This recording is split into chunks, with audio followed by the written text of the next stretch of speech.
What is going on, guys? Money Webby here, back again on Wednesday. Got two games tonight in the NBA, two potential elimination games. Both games with blow-up potential, which makes it kind of hard. I don't feel overly confident in either game for it to stay closer. I think it's going to come down to whoever gets hot in either game, which can be tough to predict. James Harden has been kind of off and on recently. Lou Williams very off and on as a scorer. Steph Curry very off and on. A few guys that can catch fire at any moment. That it's really tough to say in their matchups. But I got it broken down for you with 6 guys, just based on the salary and the floor and ceilings of these guys. I think that's going to come into play in their matchups. So before we get going, drop a like in the video if you want to keep these videos coming your way. If you're enjoying my content. Yesterday we had some tough luck with the Nets game. First off with Joel Embiid. The guy was going absolutely off in the first half, but the Nets could not keep up. I think they scored maybe 30 points in the first half. So they dug a huge hole. D'Angelo Russell played like poop pretty much. Just couldn't hit any shots. I think he was 3 for 16 from the field.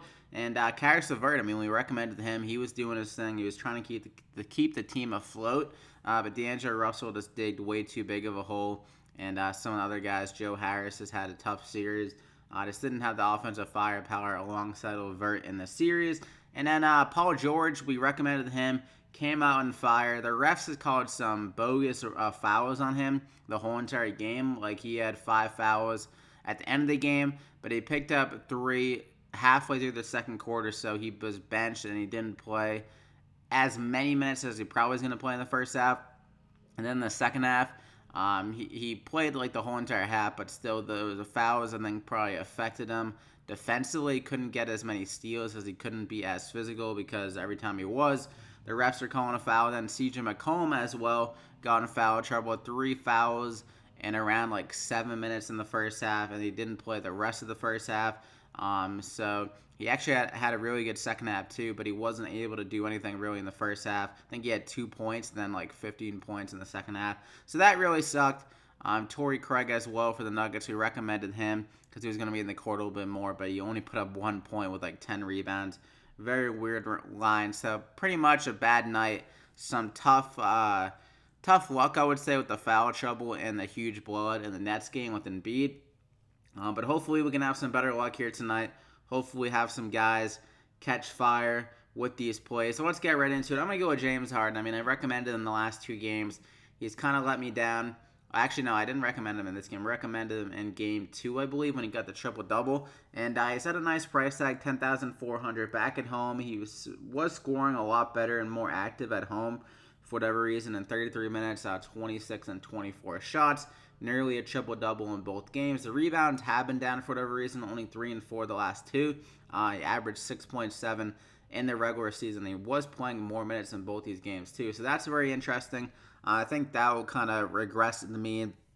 We'll be able to get a few more rebounds in this game and also some more assists after getting 10 assists per game the first 3, only 4 last game. So I'm seeing a bounce-back game back at home here where it seems like he's been more comfortable in this playoff series. Due for a big game. Let him down a lot in game 3 even though they won. And he did have 8 turnovers last game. Definitely not ideal.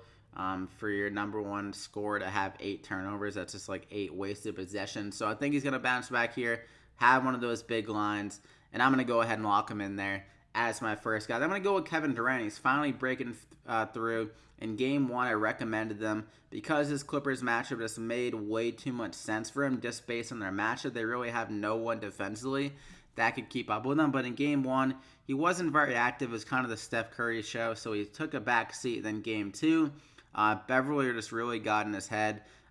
Wasn't very active again. Only 8 shots and 9 turnovers. It kind of was rushing things. But now in game 3 and game 4, he's finally settling in.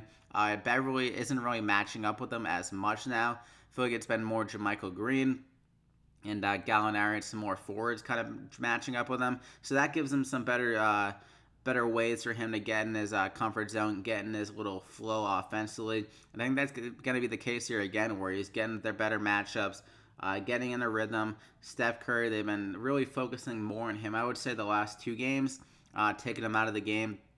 And that means Kevin Durant if they go with that same game plan, that Kevin Durant will be the focus point in the offensive game plan and be able to go off here again. 52, 56 the last 2 games, and his price tag has gone down to 8,200, maybe because they're assuming it's a blowout here. But even if it is, I could see Kevin Durant getting over 40 DraftKings points in like 30 minutes, honestly, even if it is a blowout. Like in Game 3, pretty much caused the blowout and still put up 56 DraftKings points as they won by almost 30 points. So I'm going to go ahead and lock him in there as my second guy. I mean, the Warriors are implied like 120 points, and then KD will be the number 1 guy here tonight. For my third guy, I'm going to go with Lou Williams.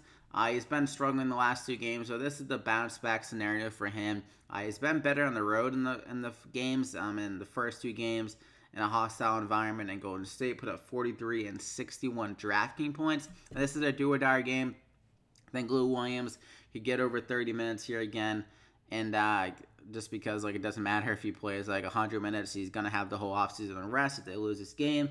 And they need their cold-blooded killer to be out on the court to get it done. I think he's gonna catch fire here tonight. Hopefully, I feel like he's been better on the road this season. Yeah, shooting-wise, he's been a lot better from 3, 38% compared to 34% at home. Field goal percentage up a little bit.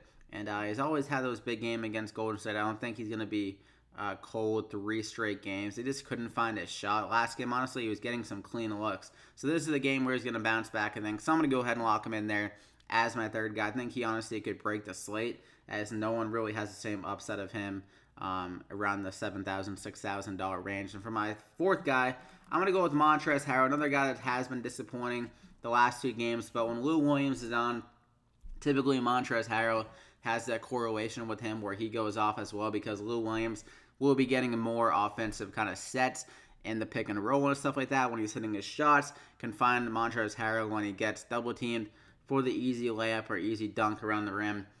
He has been playing pretty well actually the last 2 games, just field goal percentage wise. Like he's not missing many shots, he's just not getting the same amount of opportunities that he got in Game 1, and the rebounds haven't been there as much, with only 3 and 4 rebounds the last 2. But I think he can get some more rebounds in this game, maybe some more defensive stats as well, maybe another block or something like that. So at 6,000, I think he can give us over 30 DraftKings points and maybe upwards of 40 DraftKings points, which we saw in the first 2 games. So I'm going to go ahead and lock him in there as my fourth guy. Then I'm going to go with Jay Crowder. Go back to this play that I recommended the last game they played. Got 34 DraftKings points.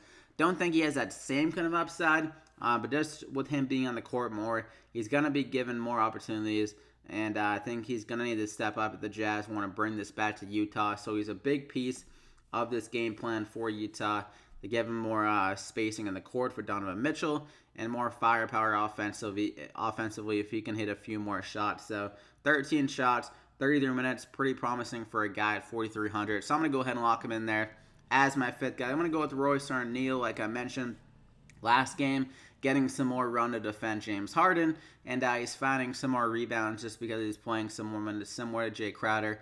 33 minutes, got 11 rebounds, going to back himself into more jump shots and more three-point opportunities just because he's on the court more. Actually had a really good game 2 in Houston.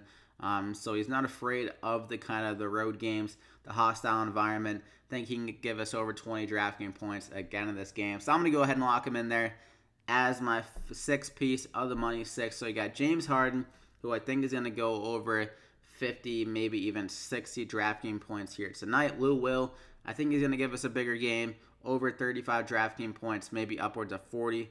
KD, I think he's going to have another big game, over 40. Montrezl Harrell can give us over 30. Crowder can give us 25, hopefully 30 DraftKings points, and O'Neal can give us over 20. So that's if everything works out well, which I think it should.